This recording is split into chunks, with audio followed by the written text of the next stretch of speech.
Alrighty, so this is going to be a second day on factoring trinomials. So factoring, remember, which means you break it into two factors. You break it into brackets like this, right? That's what factoring means when you do that. So yesterday we were playing around with these, and we found that we could factor by, it's called decomposition, by decomposing. So it breaks down by decomposing the middle term into two, and then factoring by grouping. So in other words, I'm going to group the first two together and the second two together and look for a pattern. Now remember, the only two numbers have to have a specific product. So in other words, they have to multiply to something, product, and a specific sum. So whatever they add up to. Remember, they always add up to the middle one. Yeah, so they multiply to the outside ones, but they add up to the middle one. So for this case, I want to factor this. This is a polynomial. Now it's important that I have these in order. Biggest x squareds first, and then the x's, and then the numbers come last, right? So x squareds, this is called descending powers. So the biggest power is first, and then the numbers come at the end. So 2 times 20 is 40. Well, hang on, minus 40. So I'm looking for two numbers. Remember this? They have a product of minus 40.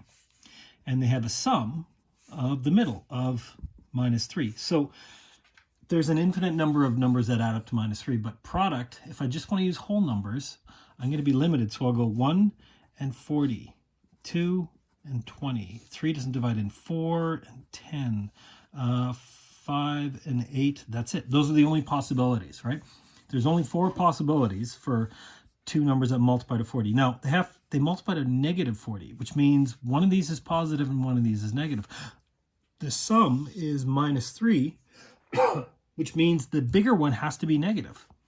So hang on, negative, negative. There it is. Those are two numbers. They add up to negative 3, and they multiply to negative 40. So the center is going to break down into those two, 5 and minus 8. Now I'm going to put the 5 beside the 20 because I know they both have 5 in it. So I'll put the 8 first. So 2 stays at the beginning, 2x squared, minus 8x, plus 5x. And then I've got my minus 20 in the end. Now, the reason I did that, see these two? I know I grouped them intentionally. They have 5 in common. And these two have x in common. Well, they also have 2. Okay, so let's see. I can factor out 2. I can factor out x. So when I factor that out, 2x squared divided by 2x, divide out the 2, it's gone. X, I'm just left with 1x. Minus 8x divided by 2x is just 4. Okay, these two have 5 in common, so I can divide out positive 5. Bracket x minus 4. And you know what? X minus 4, x minus 4. If that's the same bracket, I can factor that out. So x minus 4 is one of the factors. And when I divide it out, I'm just left with the 2x and the plus 5. 2x plus 5 is the other factor. Remember? So that's called decomposition. So that's like the most common one that we're going to see. So with more complicated ones, as we get more complicated, you might have to factor out a common factor. So something that they all have in common before you do all that. Or you might even have to work it with two variables. Oh, man. Oh, yeah, we've seen some of these with the x squared and y squared. So it still has that same pattern. X squared, x, but it's no longer a number. But you know what? I'm willing to bet it'll probably go x, and then if it ends with y, it'll be y and y. It'll be the same kind of pattern, right? And I don't know what the numbers are, but we'll figure that out. But if it's the same pattern with x's and y's, it'll probably work that way. So let's factor these. First off, these all have x's. Oh, and it's in the wrong order. See that? X squared. So I need to switch these two. So always write the biggest powers first. 18x cubed. Okay, and then minus 21x squared, and then minus your 20x. There we go. Oh, sorry, 60x. What am I doing? Okay, so I've got them in order. X cubed, x squared, x's. Now what? I can divide out, well, they're all divisible. That's not divisible by 2. Divisible by 3, yeah, 6 times 3, 7 times 3, 20 times, and 7 times 3, that's the only thing I can take out. So I can take out x, and I can divide out 3. So there's my common factor. I factor out 3x. So 18x cubed, I'm going to left 6x squared. Minus 21x squared, 21 divided by 3, 7. X squared divided by x, x to the 1. And 60x, This is going to be minus 20. There we go. So 3x is factored out front, right? This is my trinomial. Okay, so let's see. What are we looking for? I'm looking for two numbers. 6 times. They multiply to negative 120, and they add up to negative 7. Whoa. Two numbers multiply to 120. 1 and 120. 2, 60. 3, 40. 4, 30. 5, does 5 divide into there? 10 does 12. Oh yeah, 5, 24. I know 6 divides in. 6 times 20.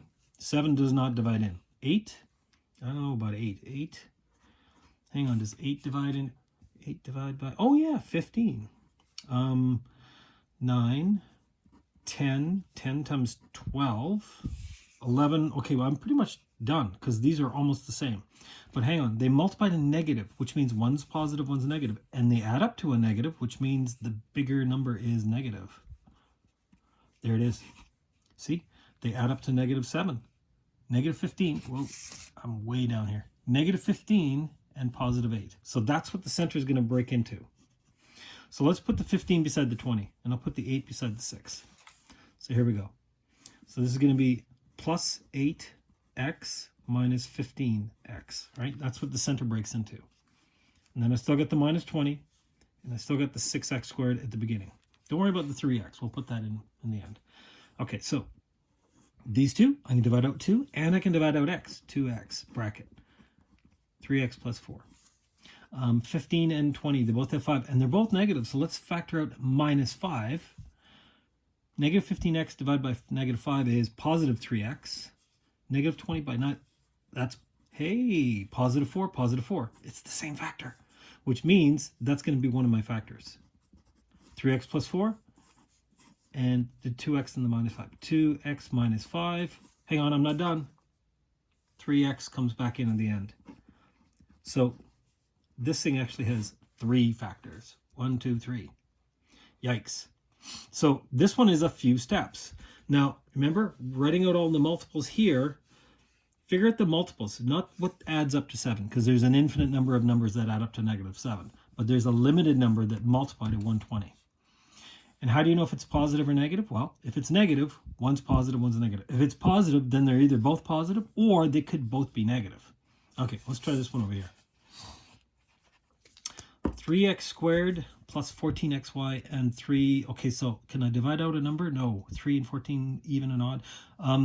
X, no x's. So there's nothing I can factor out, but 3 times 8.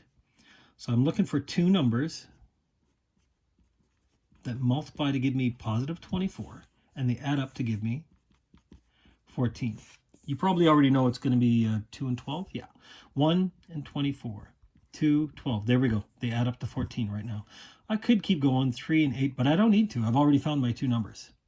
So that's what the center is going to decompose into. 2 and 12. Let's put the 12 beside the 3 because they both have 3 in common.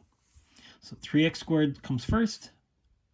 Now this is 14xy. That becomes 12xy plus 2xy. See, the 14 broke into 12 and 2. 12 and 2. And then the 8 y squared just stays on the end. Okay, so I decompose that into 2. These two, they both have 3 in common. I can divide out a 3. I can also factor out an x. See, if I do them in order, I can usually factor out an x from the first one. So 3x, bracket. 3x squared divided by 3x is just x. 12 divided by 3 is 4. xy, when I factor out the x, it's gone, but I'm still left with a y. Okay, so there's the y. What are these two? They both have 2 in common. They both have y in common. So plus 2y, bracket. 2xy, divide out the 2, divide out the y. I'm just left with the x. 8y squared, divide out 2. I'm left with 4 and just y. X plus 4y, x, there it is. X plus 4y. And the other one, when I factor that out, I'll be left with the 3x and the 2y. 3x plus 2y. Okay. So now let's try one a little bit backwards. It says determine the possible values of k. So k is the middle number, right? So that this thing can be factored. So remember, if we're going to factor this thing, 6 and 7. So I'm looking for two numbers that multiply to 6 times negative 7, which is negative 42. And then what do they add up to? Well, they add up to the middle. And they add up to k. Well, I don't know what k is. So in other words, what are the different possibilities for 42? Well, it could be 1 and 42. Or it could be 2 and 21. Does 3 divide in? Oh, yeah. 3 times 14. Does 4 divide in? No, it'll be like 10 point something. 5? No, it's not. Does 6? Yeah. 6 times 7. Hey, these two are side by side. I know I'm done. So these are the only possibilities. But here's the thing. They multiply to negative 42. So either one's positive or the other one's. So let's say I do this as positive, negative, positive, negative, positive, negative, positive, negative. What do they add up to? So these add up to negative 41. These add up to negative 19. These add up to negative 11. These add up to negative 1. Or I could have gone 1 and 42. Negative 1 and positive 42. Negative 2 and 21. Negative 3 and 14. Negative 6 and 7. So in other words, what would they add up to? It's going to be the exact same thing, but positive 41, positive 19, positive 11, positive 1. So what they add up to is all these values. So in other words, k could equal 1 plus or minus 1. It could equal plus or minus 11. Or plus or minus 19, or plus or minus 41. That's what k is. K is what they add up to in the middle, because I have all these different possibilities. Those are the numbers that multiply to give me 42, negative 42. Remember, one's positive, one's negative. So you don't really need to do all these if you just know they're always going to be plus or minus, right? Really, I could have just done all these and said, look, I know it's the other way around. So it could be positive or negative. So you really have just done it twice. Okay, let's try this last one. Let's factor this thing. Well, this is an x squared and an x squared and a minus 1x and then a minus 6. So algebraically would be this. It would be 2x squareds minus 1x minus 6. That's what it would look as a trinomial. But let's actually see if we can do this one here. Now, it's not going to make a perfect rectangle right now, right? Because, hang on, let's try this. What do we have? I have 2x squareds. Okay, what else? I've got minus 1. And I know I've got a bunch of these. I've got 1, 2, 3, 4, 5. I need 6 of these. Whoa. Okay, that does not make a rectangle. But you remember we said let's put the x's here, or we'll put the x's on the bottom, and then all the little numbers we'll do them down here, right? Okay, let's try that. Now, if it's 6, it's either going to be 2 by 3, or it's going to be 3 by 2, or it's 6 by 1, or 1 by 6. That's it. Those are our only possibilities. Okay, so that's not a rectangle. That's not a rectangle. However, I am going to have to add in 0. If I add in 0, now, look, if I add them here, that's not good, because these two just kind of cancel each other out. They disappear. So it's like matter and antimatter. They cancel each other out. So I have to keep them separate. Hang on, that didn't work, did it? Okay, well, let's add in 2 more. Now, I can't put this one here, right? Because then, remember, these two just kind of cancel each other out. So I have to keep them separate. Will that work? Not quite. Can I add in another one?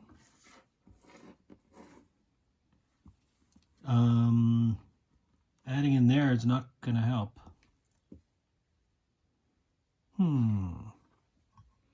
What else should I add in another? Hang on. What if I did them this way?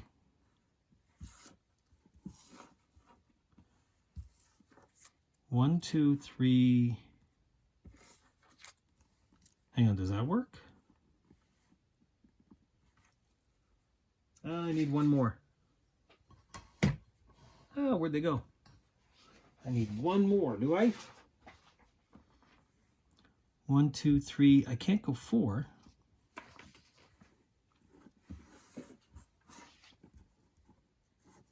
Maybe I should have these ones down here. And does that work? Not quite. So with this case, this is where you have to just start playing around and try and make them work. I think what works here is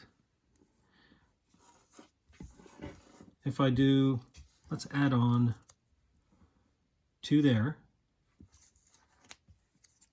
and 2 there.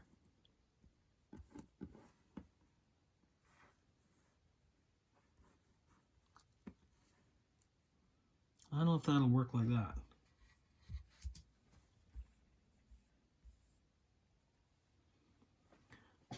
What if I put these ones down here?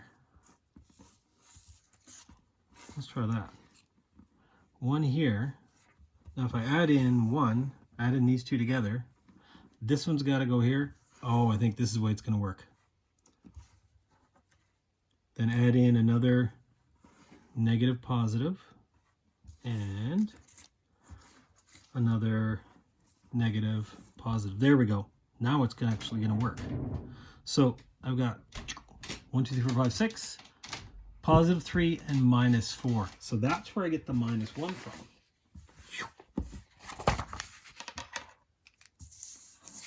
Okay, so I had positive 3, so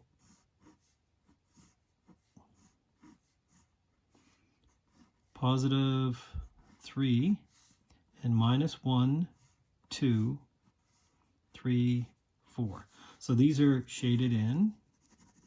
These ones are positives, these ones were negative. And a negative times a positive, this is where I got the minus 6. See, the minus 6 is really your big clue.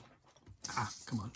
The minus 6 is really the big clue. This is plus 3x, this is minus 4x, and this is 2x squareds. That's really what this one is. Because if I was going to do this one, so I need to add 3x and minus 3x in order to make this one work. That's really what this would have done. See? 2x squared minus 4x plus 3x minus 6. Oh yeah, see, there's the minus 4 and the 3, minus 4 and the plus 3. If I was to factor those two, I'm left with 2x bracket x minus 2. Factor out 3, 3 bracket x minus 2. So x minus 2, that's what this is, x minus 2. And this is 1, 2, 2x plus 3. See? 2x plus 3. And then the other one is x minus 2. So you can factor them this way. That's what these two numbers are. They're your two magic numbers. Okay, so there is the rest of the assignment. And then next week we will finish up with special trinomials.